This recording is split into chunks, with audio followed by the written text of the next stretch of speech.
Hello, everyone. Welcome to the RC chat. For tonight, we are discussing the gambling addiction. What's the problem with gambling? And we are welcoming to our program Dr. Sharon Thomas Parker, and she's going to give us some insight and wisdom about what it is that we are challenged with. We may not know that so many of our family members and friends may be struggling with this in this area, or ourselves may be struggling in this area. So we need to, again, begin to look into this deeper. Again, this is the Renaissance Center. I'm Dr. Carla Debnam, and feel free to put your questions in the chat. Someone will make sure that we get those questions so that we can, make sure we answer what you have. This is going to be an interesting dialogue, and we're just so grateful that you are here with us. I would like to let Dr. Thomas Parker share more information about herself and go from there. Thank you, Dr. Carla. Again, I'm grateful to be here. I'm a member of the Renaissance Center. I've been there for probably almost going on 8 years now. And one of the things that I am a part of is the Problem Gambling, International Problem Gambling Association. And I'm licensed to work with people who have various issues with gambling. And so along with that, along with the mental health license, I'm able to speak on the topic, on the subject, and assist anyone who has any type of issue or concern.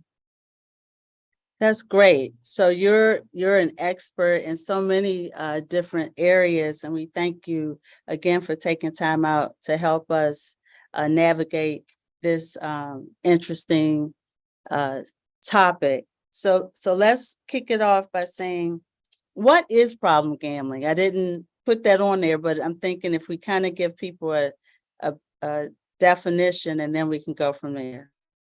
Well, most people think that problem gambling only is around the casinos, and that's only a part of it. With March Madness coming up this month, gambling could take on betting in form of sports events. It can also take on card games. It can go in a lot of different variations. So most people think because we are a state that is bordered and has so many casinos right here, that it's only casino gambling, and that's not the case. The lottery, we just heard about a couple of winners who won big scratch-off tickets, so scratch-off lottery, things of that nature. All of that is considered gambling. Yeah, thank you, because a lot of times we do only associate it with casinos or Las Vegas, but we have it right here in Maryland and in many states across the country. So this is something that has spread.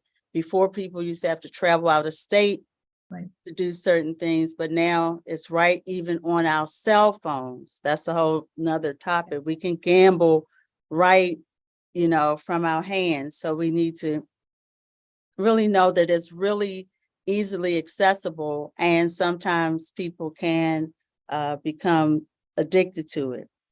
How can a person tell if they or their loved ones, if it's gotten out of control? Like maybe they were going for fun and now it's more problematic. Absolutely. So most people, first of all, realize that the loss of funds, people are not paying their bills, they are short on their rent, various things, they're not going out, they're unaccounted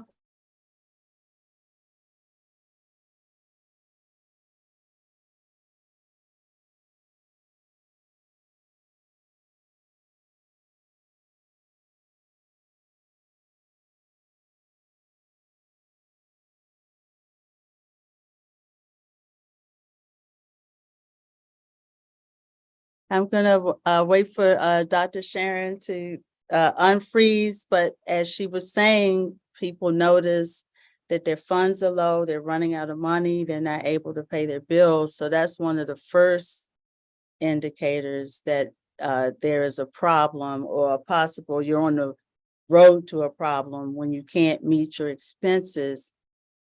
And sometimes it could be as well, even if you don't notice that you can't meet your expenses, it could be brought to your attention that things that people used to count on you for to participate in, or even again, paying your portion of the expenses, if that gets harder and harder for you to meet because of your budget going more and more towards those areas where you would gamble. So whether that again is playing cards, casinos, scratch offs, lottery. It's so we have the handheld devices now. You can do sports betting. So this is a lot of different ways that this can hit our budget. And some people even think about some of our office pools that we might participate in that are fun, you know, even if we all put in for the lottery ticket or all do March Madness and pick out brackets. And some people attach, you know, monetary value to that, or you had to put in money to be a part of it. And so sometimes those are kind of small entryways into gambling that for some people, you know, it turns into a problem. So these are prayerfully, Dr. Sharon will make her way back online, but until then, we'll continue talking. So don't forget, send your questions into the chat so we can answer your questions. This is to help you understand what problem gambling is and also to get help for your loved ones. So we are so grateful for your attention on this evening. So is problem gambling something that can run in families? You know we hear other addictions, sometimes it runs in families, and you know sometimes it doesn't. You know, some people it skips and they don't necessarily become addicted to gambling. So I would say that for some people, it's really the persons you're around. Okay, she's back. So good. I'm off the hot seat for now. And thank God she's back. So look, I How many? know. Use whatever works. So thank you for coming back. I just was saying, how can we tell? We were still on question one. Okay. How can we tell if it's gotten out of hand? And you said mostly finances. Are there any other signs that people might have that they're gambling? They tend to be alone a lot. Like I said, they're gone for long periods of time. They may not be answering their cell phone. Um, they may not be able to pay their bills. They may be taking loans, doing payday loans, things of that nature. So a lot of times there's some outward signs, their mood in terms of how they get along with other people. They may be very happy when they're on the winning streak and very low and depressed, have a lot of anxiety. So there's a lot of different characteristics that a person may experience. Okay, that's definitely helpful, because even if we don't see the monetary loss right away, we might see the mood changes or their unavailability. They're not, like you said, answering their phones. We can't find them, you Right. know, they're not where they normally would Mhm. be. So is this something that can run in families or just, you know, person to person? Actually, it can run. It can be Mhm. as children, for example, that we talk about not giving children scratch off tickets or people tickets for, say, Christmas or birthdays or various holidays as an incentive, because sometimes that's a trigger and that will start a pattern. So people will, For example, within families, you will see thinking that there's a big win, a big payoff. And so everyone in the family, because one person may have won, starts to be invested and think that perhaps they could also be just as lucky and have a streak of good luck. Yeah, that makes sense. If it worked for them, it can work for me. And so it's just thinking, like you said, the lucky streak is in the family.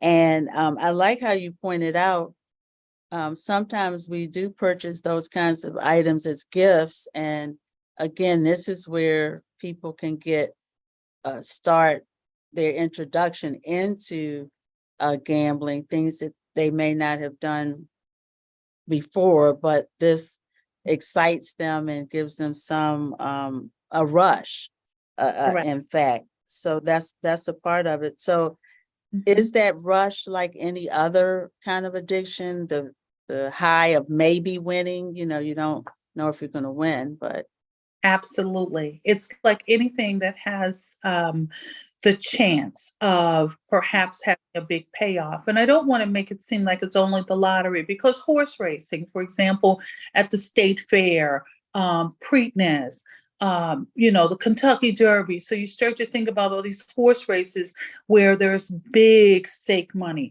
You start to think about the basketball games, the football games, any of the sporting events, fight, boxing, things of that nature. So there's so many things that people put wagers on, and because they feel like they have a sense of, I know who's going to win, I can predict the future. And so yes, there is definitely some behaviors that cause us to pause.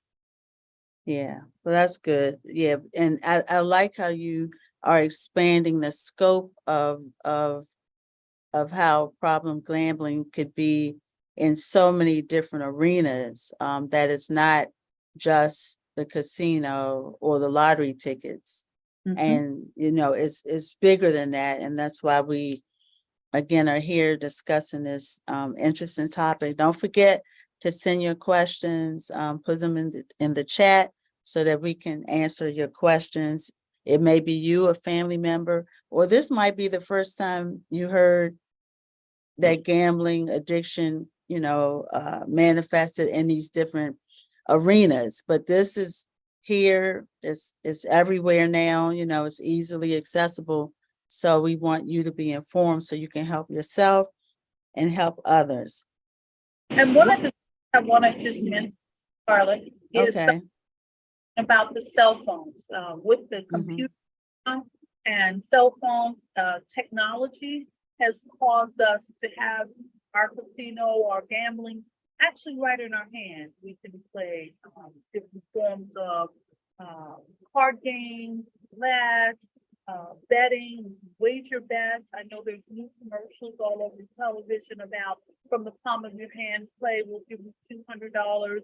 So there's lots of incentives to come, we'll give you a free room, and we talk about addiction, which was your last question, because it can be very much a co-occurring condition, which means Mhm. go hand in hand. So, for example, alcohol. Many of the casinos will bring you free drinks, and so again, you get there, the lighting is very low. You have no clocks around. There's no windows, and so you're just kind of there. And unfortunately, we have a lot of populations that will go to the casinos. A lot of times it's our elderly. So we have to think about our parents, our grandparents, our own parents, perhaps finding a way to socialize, to kind of get immersed into that environment. And so many times it's where are your loved ones and what are they doing? Yeah, that's a good point. Yeah, where are our loved ones? What are they doing? And we know, we would laugh about the bus trips to Atlantic City and Connecticut and Delaware, before Maryland was able to have gambling. So people really went for those trips. And of course, you go on the trip, you get the $25 coupon to use in the casinos. And of course, that again, lures people in. And some people, it becomes their outlet. So people say, well, I don't drink, I don't this, I don't that. I just play the slots, or I just, play the cards or whatever it is. And so it seems like it's some justification in it for some people to continue in that vein because of the enjoyment aspect of it. What's your take on that?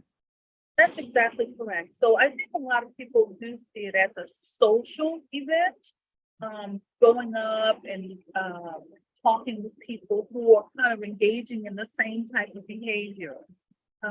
One of the things that happens in casinos, not only are there drinks and their shows, so they try to make it very enticing for people. People come there, they can smoke cigarettes typically indoors. Many places have banned smoking inside. Most of the casinos still have that as an option.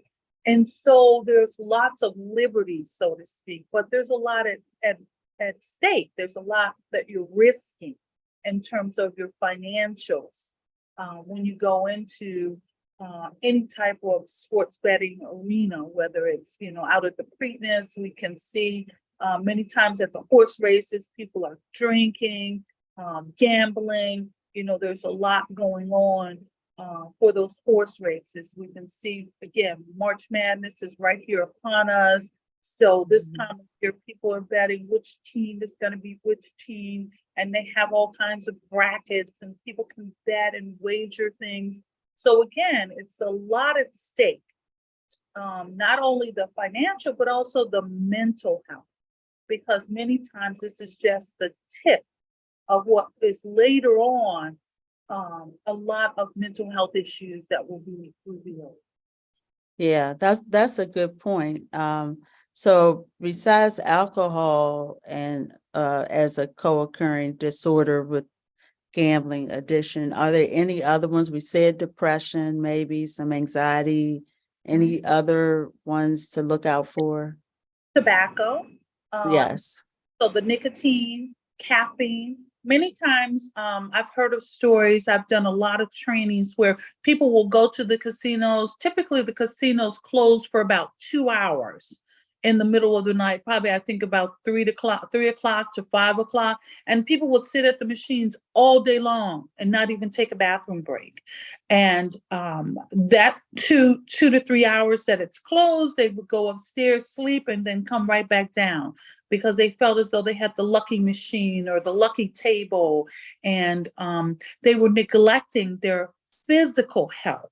So a lot of times there are health issues that come along with problem gambling. So it's not only the mental health, sometimes it's the physical health by smoking packs and packs of cigarettes, for example, while playing on a game, drinking excessively while playing a game. So again, same thing with anything. I don't want to make it seem like it's only the casinos, because it's definitely not.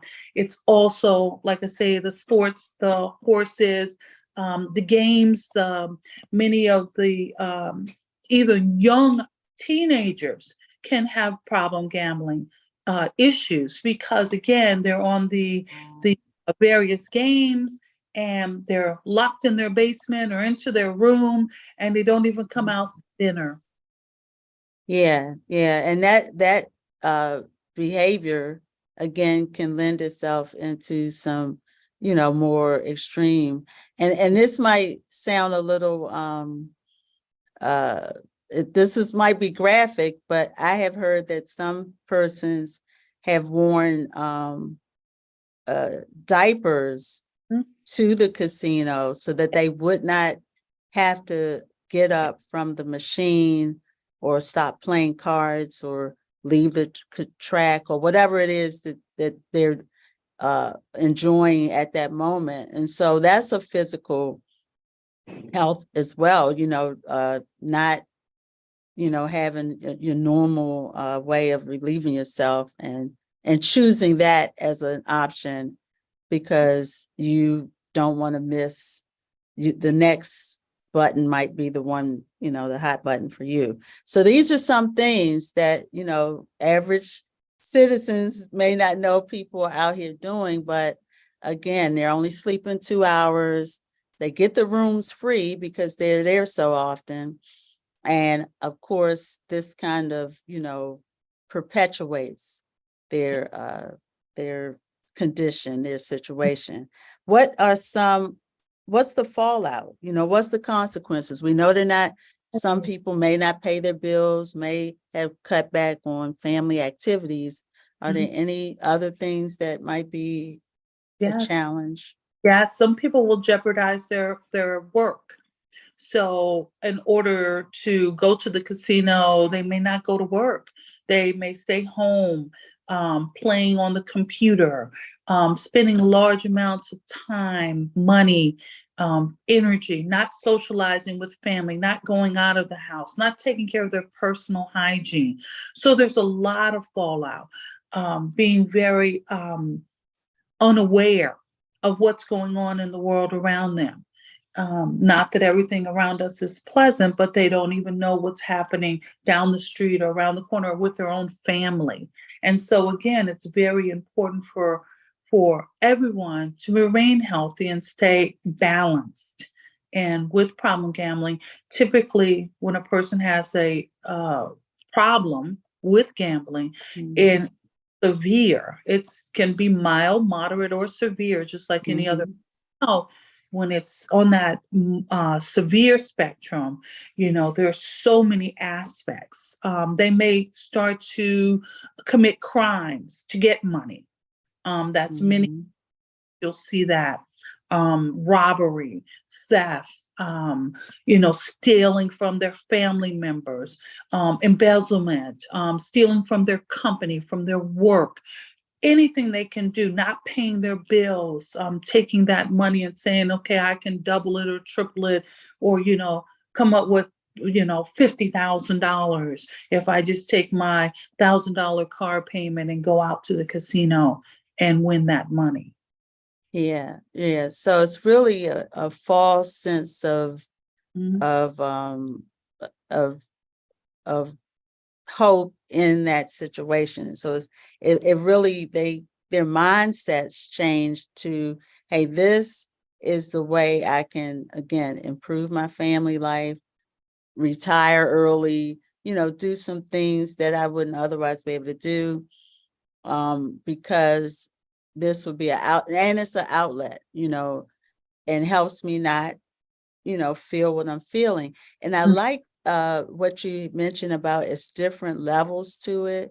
Can you name those levels again? Sure. The different levels is a mile. Say, for example, somebody who plays the lottery maybe once a month, they say, yeah, I'm going to take $1, $5, buy a scratch off. That would be mild. Once a month, $5. They have a limit, a limit. Moderate, someone who, is all of a sudden taking that $1 or $5 and now it's $50, $100, every other day, every other week. And then severe, someone who every single day is gambling, maybe $100, $200 a day. It's very much an addiction. And that's what we have to realize. Gambling is another form of addiction. And so it's just like the person who is using cocaine or heroin or marijuana to cope with whatever the issue is, whether it's pain, whether it's relief or from stress or what they consider family issues. Gambling is another form of addiction. Now, questions from the audience.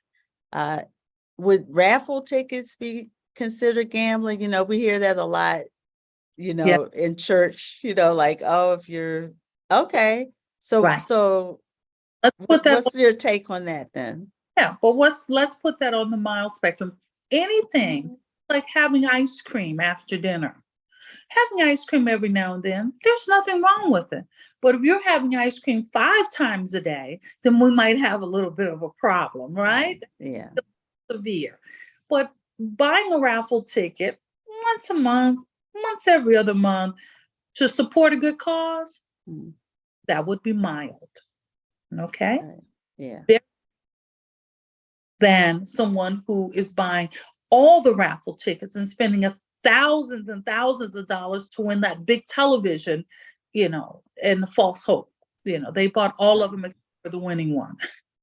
Yes, and I like what your connection is, the false hope that I'm Yes, going to get the Cadillac, at the car show, yes, or so I'm going to spend, all this money on all the raffle tickets or put my name in they sometimes things are free, and then yes, the incentive is, okay, we give you 5 free tickets, but if you want to increase your chances, here's, you need to spend $20 to get more or something.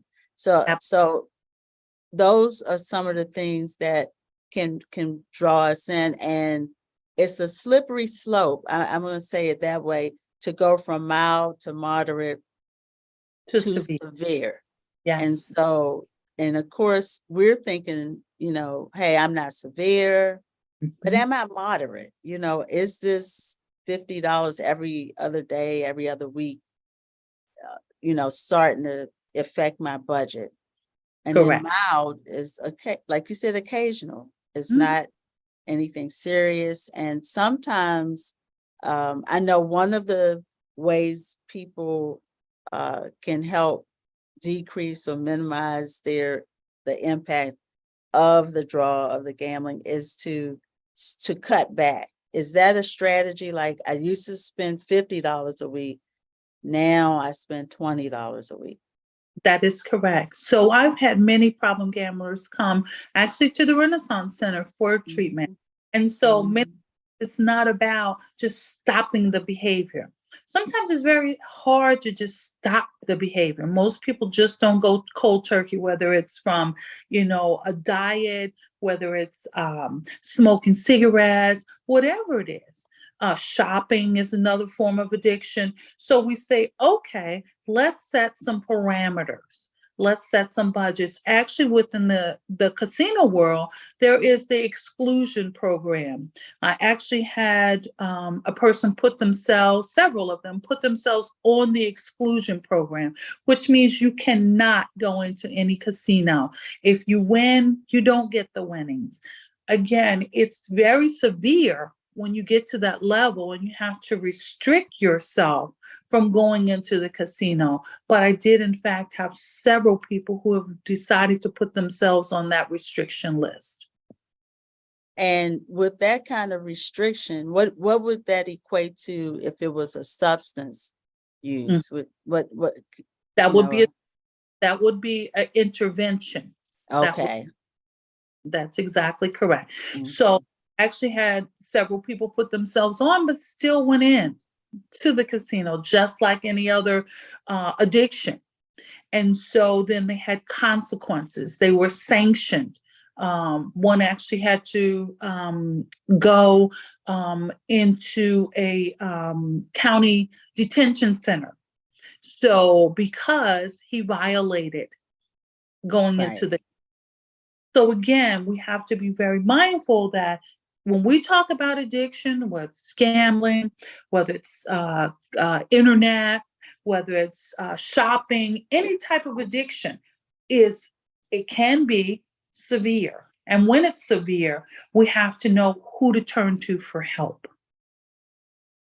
Yeah. And I would say, I know in Maryland we have a great uh organization that Mhm. you can go to and turn to, and I know you're a part of that as a way. So let's segue into that. How can people help, Mhm. and where do they go to help persons? Right. So the University of Maryland School of Medicine has a Center for Problem Gambling, and they have people on staff who can assist anyone with a gambling addiction. They also have a referral list, which Renaissance Center is a part of that referral list. We have counselors like myself who are skilled and versed in helping people to cut back, um, totally get away from problem gambling. And so there are many different organizations all throughout the state that will assist. So the University of Maryland has become a leader in that, and each state has an office or a problem gambling association that will assist people who have identified themselves as having a problem with gambling. Right. So what's a gambling screening? Today just so happens to be National Problem Gambling Screening Day. So, that worked out for us. But what kind of questions, if someone came into your office about this, would you ask them? I would ask them, do they find themselves spending more and more money over a shorter period of time? Same thing about usage. It's just about some of the same types of questions. Are they able to go for long periods of time without gambling? Has it started to affect their home life, their relationships? What about their work? What about their family? So we start to see what areas in their life it has affected, whether it's their finances, their family, their work environment, all of the different aspects that it can, affect. That's good. One thing you mentioned before was incarceration and how, again, this could be a consequence if you have a severe issue. Now, would that be because of people stealing from family, friends, jobs? What would lead them to that kind of Right. situation? Having worked in the prisons for quite some time doing just that, assessments, I found that many people would do street gambling, for example, illegal card games, illegal dice games, things of that nature. And so what happens is typically those games turn pretty violent. When you don't win, you want to retaliate. And so again, it becomes crime there. There becomes people who, we had a series of people who would follow people home for the casinos here in Baltimore for robbery and things of that nature, because they felt like, okay, this person has a lot of money, let's follow them home. So there was lots of different reasons why people who have gambling issues, some people do embezzlement. We have a lot of white collar crimes going on, people siphoning from company budgets and their payroll and things of that nature. So it's not only the little person, it's also very prominent people who, again, have to continue to afford their lifestyle, that will do whatever it takes to get the money they need to go back and spend it. They'll refinance their homes. They'll do a second mortgage, things of that nature to get additional monies. They'll turn in the kids college funds and take the money. So you'll see so many different things where people have taken money off the top, stopped paying their life insurance if they had a policy, just things of that nature, cashing in policies. Yeah, right. Oh, yeah, that's an extensive list. So again, if you have questions, this is your chance to dig deep into problem gambling, or when gambling can become a problem. And most people may start off as recreational use, we're going to call it that, occasional, for fun, to go on the trip to Atlantic City because they, it's just some way to get out of town, and it's a low cost, but then find themselves, pulled in. And the fact that sometimes, and we've heard some of these things in the news, the embezzlement, the violent crimes linked to following people home from the casino, and of course the street games that many of us had witnessed or grew up around those kinds of gambling scenarios, that you're right, someone would even get robbed of their winnings at the game. It's like they raided the crap game, that kind of thing. And so it's things that we hadn't, that you could have grown up with, normalized, but didn't realize it could lead to something, again, that was mild and go to severe.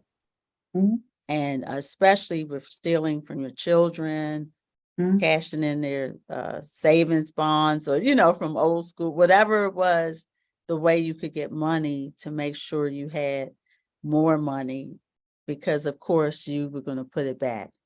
And it sounds innocent, but at some point, it can become very troubling for your family. And ultimately it can be deadly, for some people, because that's where they're driven. And again, you become uninhibited with substance use while gambling, whether it's nicotine or alcohol or other substances. So these are things that, again, we don't talk about a lot in our community or in general, because it's been normalized. But we need to, the more we know, the more we can spread this news around. So what else besides, like you said, people doing an intervention, maybe decreasing their use? Are there is there inpatient treatment for gambling? Okay. Yes, there are very, very few places that actually offer inpatient treatment, but there are facilities that will offer inpatient gambling treatment. And so again, because usually it's a co-occurring condition, they're also working on some of the other concerns that people may go in with, and try to work on the whole person. They're not only working on the gambling, but they may be working on antisocial, qualities, anxiety. People may have false sense of winnings, and just real break with reality, what's real and what's not. So there are a few inpatient gambling facilities. I don't believe there are any in Maryland. There may be one or two, depending on what other co-occurring conditions goes with it.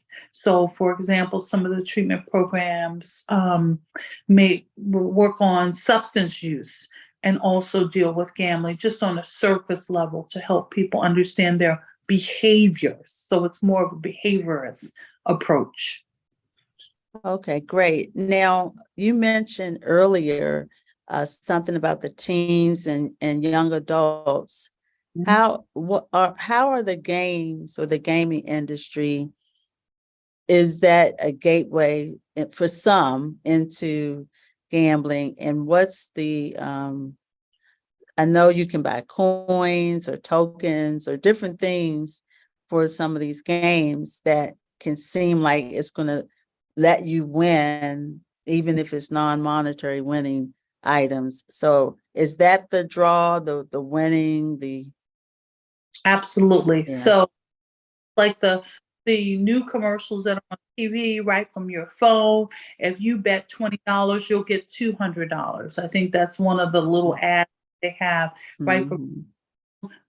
Many of these don't have a way to verify age, because they're virtual type of games. Again, our youth are spending large amounts of time kind of in the basement, in their rooms, kind of with a video game. Many of them have the ability to talk, to chat, just like we are, across all spectrums with different people. So again, there's so many other things that come into play and Mhm. could be harmful and dangerous to our youth. Yeah. And this is something, again, we know a lot of our youth and young adults are gamers. So it's just being aware as parents and loved ones that Mhm. other things can slip in sometimes, and just monitoring or ask them. And I know we probably know people that are gambling excessively, but it maybe hasn't hurt them yet, or we cover for them, or we benefit from it. I mean, sometimes we don't, unfortunately, encourage people to cut back or get help, because in some ways we benefit from it. Can you add that aspect of it? If we benefit from the person's addiction, how does A that lot. work? Absolutely. So a lot of times if someone's winning and they have large sums and they're buying nice gifts or taking you out to fancy dinners, because many times they'll get free perks from the casinos or the places. For example, if they go to Preakness and they're getting tickets, and it's more of a social event. Some of the state fair and the horse racing, again, more of a social event. So again, it gives people the opportunity to participate maybe in some things that they never had an opportunity to do. Many of the casinos will fly you for free, will put you up in a hotel, will say they'll give you, hundreds of dollars to come and visit. So again, if you're the spouse or significant other or parent or child of someone who is saying, hey, come along with me. We can go to Mexico. We can go off to Dubai for a few days, and, all expenses paid. It sounds wonderful, but there's definitely um, some perks and non-perks that go along with that. Somewhere behind the scenes, something is happening financially. And that's where we always need to be aware of. Okay, how do we get this new car? How do we new outfit? Where did the monies come from? And then what happens when they're no longer there? How do we then justify the spending that we're doing today? And maybe tomorrow we won't have money for food. Yeah, and that's a real concern. And I know, like any other addiction, in gambling, I'm sure there are a list of enablers too, where people you have people on backup to pay your rent, car note, or again, they're enticing them with trips and different luxury items as a result of racking up points, so these are things that in of themselves aren't negative, but if it's as if you get them as a result of someone else's addiction, that's the challenge. Like, are you benefiting? This is something that we need to ask ourselves. Am I benefiting from the problem gambling that my loved one may have? Have I even thought of it as a problem gambling? Or for me, as the loved one, this is just fun. We just do this for fun. No one's hurting, no one's harmed. But again, we don't know if they're maxing all their credit cards, opening up new credit cards. We don't know the behind the scenes activity that it takes for that person to maybe mask that they have a problem. And is there sometimes some life event, something that can happen that pushes a person towards possibly, becoming a problem gambler? So it's many different stages in our life. So we start with the elderly, the people who figure, I'm going to spend my money now. There's nobody I really want to leave it to. So if I go to the casino and I enjoy myself, what harm is it in that? You have the young kids, the teenagers who, again, are playing games and betting, on, okay, who's going to win the high school basketball game. So you have the mid adult people who are raising families and may have a home, and again, looking at, well, I work every day. If I want to take a luxury and go out and spend $10 in the lottery daily, then that's my prerogative. You have people who say, I want to go out and enjoy a Preakness or spring fair and horse racing and springtime, and I want to go out to March Madness and I want to bet a little bit. So again, you have all different types of people, funds from various sources, whether it's from their allowance, whether it's from their work, whether it's from their retirement. People will have access to money. What they do with it and how they tend to spend it is sometimes really up to them. And we, as loving people, have to realize, hey, mom hasn't been home a lot lately. I noticed she's been going up to Atlantic City. We better dig into her finances. And I just got a turn off notice for the gas and electric. And just kind of investigate a little bit. Many times we don't explore what's behind that.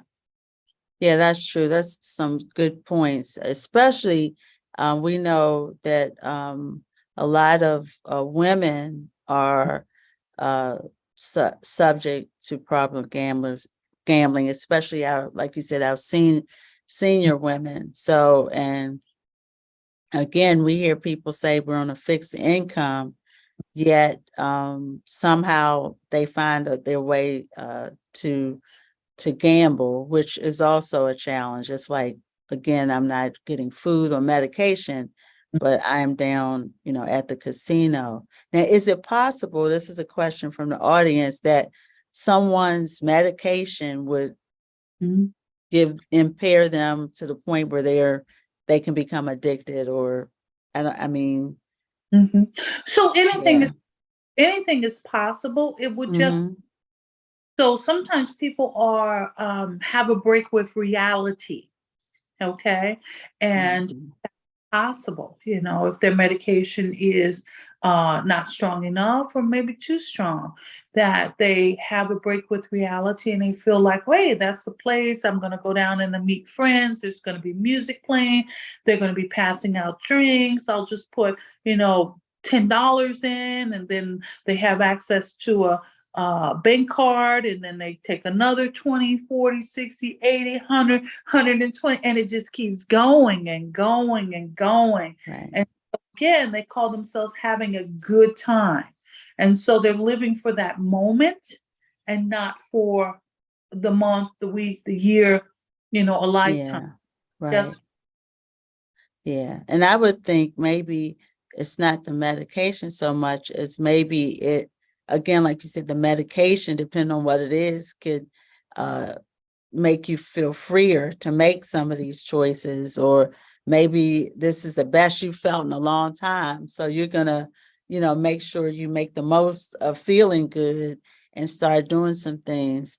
And again, if you see some negative impact for your family members or friends or yourself as a result, whether it's medication or anything that's starting to alter, again, your reality to make decisions that aren't the best, that's, again, something you talk to your doctor about. Like, hey, I used to, be able to keep my budget. I used to be this. I used to be on top of my bills. But now, since, and you can blame it on the medicine, since I started taking this, I'm just a whole different person, which is possible for some medications. So that's why it's always better to go back to your physician to say that and say, okay, I wasn't even doing this kind of stuff before I started taking this medication. Is it something else with less side effects? So that's what I would suggest. If we have family members and friends that seem to have been on the right track or path, or were low risk gamblers, and now they're up into severe or hiding their behavior from you. And believe it or not, this isn't as far removed as we would like to believe. It is how many, you might have some stats off the top of your head, but if we were to count off, is it 1 in 5, maybe? I don't know, maybe not that many people, but how many people would maybe have a problem gambling? Well, they say that just about everyone has gambled at some point, Yeah. whether that Mm-hmm. that raffle ticket, whether it's the random lottery ticket, whether it's going out to the Preakness and betting on a horse, whether it's looking at, whether it's playing a game on your cell phone. So everybody has touched upon it at some point. It's just whether Mm-hmm. you have taken it to that moderate or severe level. So again, a lot of people, and with the growth of our casinos in our area, we used to have one casino. Now there's one north, south, east, and west. There's one Mm-hmm. every corner. Yeah. Um, it used to be, you could go into some of the little delis and they'd have like a Keno machine or a little off-brand lottery machine, poker machine or something. But now they're everywhere, everywhere. And so again, it looks like fun. There's lots of excitement. There's people cheering. So it seems like, wow, this seems like a happening place. But actually, there's a lot of sadness that Yeah. goes into these places. Yeah.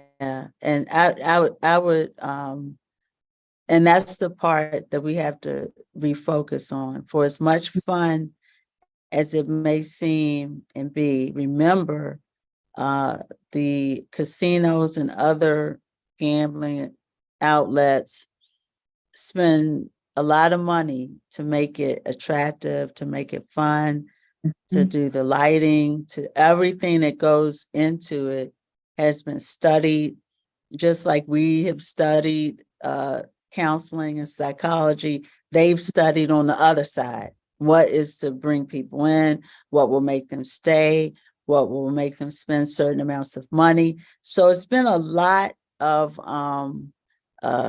research done into having people, become more inclined to go from low level to severe. And if you already have some other issues, social anxiety. So if you're in the casino, you're drinking, you meet people, or it's just you and the machine. You don't even have to talk to anybody. So you're good with the social anxiety. So some of these things are an outgrowth. The addiction for gambling is an outgrowth of other disorders, the depression, anxiety. Again, I said social anxiety, other things that may be going on. You may be trying to get away from what's happening at home. Maybe the home life isn't the greatest. So this is your way of escape. And this is the part, it's socially acceptable. So again, it's like, hey, it's nothing wrong with it. As you mentioned, Sharon, we've all done it at least once. And, on a low level, lower rank, but again, this is what can make it go into a problem, because if we're masking our pain and our suffering by, in all appearances, having fun, having a good time. Well, this is all I do for fun. It's not going to hurt anybody. I'm not hurting anybody. And these are some of the same justifications people use if they drink, take other drugs, do other self-destructive behaviors. So just be clear that we can justify anything. We're good at that as people. We can come up with a story and sell you on why we need to be sitting at the casino 22 out of 24 hours. Absolutely. So that's what I want to tell the public, that, we can talk ourselves into this unfortunate set of circumstances. Do you have any closing remarks that you want to, let our audience know what is the important aspect, the important takeaway for this evening? Right. The important takeaway is that there are organizations out here that can assist such as the Renaissance Center. There is also 1-800-GAMBLER telephone number that people can call if it's not you, if it's a loved one, if it's a friend, maybe it's a coworker, someone that you're concerned about. They do have tips, and they will come out, do presentations. They will assign counselors. Everything is free of charge. There is no charge to work with the University of Maryland School of Medicine and the Problem Gambling Organization. So that's one thing I would definitely want people to know, there are resources available. Yeah, and the resources are free. And again, it's bigger than you think. You know, we think we're having fun, and some of the people maybe it be fun for them, but for others, it's gone from fun to, you know, not so much fun, and they are in it, and now it's become a problem. It's really become a part of who they are and how they identify themselves. Again, we thank you for joining us. I'm Dr. Carla Debnam with Dr. Sharon. We were here talking about problem gambling. If you have questions, as Dr. Sharon said, the Renaissance Center does address this. She's our resident expert in this area. So, but also, you know, it's free services through the University of Maryland, the Center for Problem Gambling. You can always give us a call if you have some other questions along with the problem gambling at 410-409-0025, or check us out on the web with the renaissancecenter.org. We thank you again. Remember, we're here to support you. And if you have any great ideas, give us a call and let us know of topics you may want us to discuss on the RC chat. Again, thank you for joining.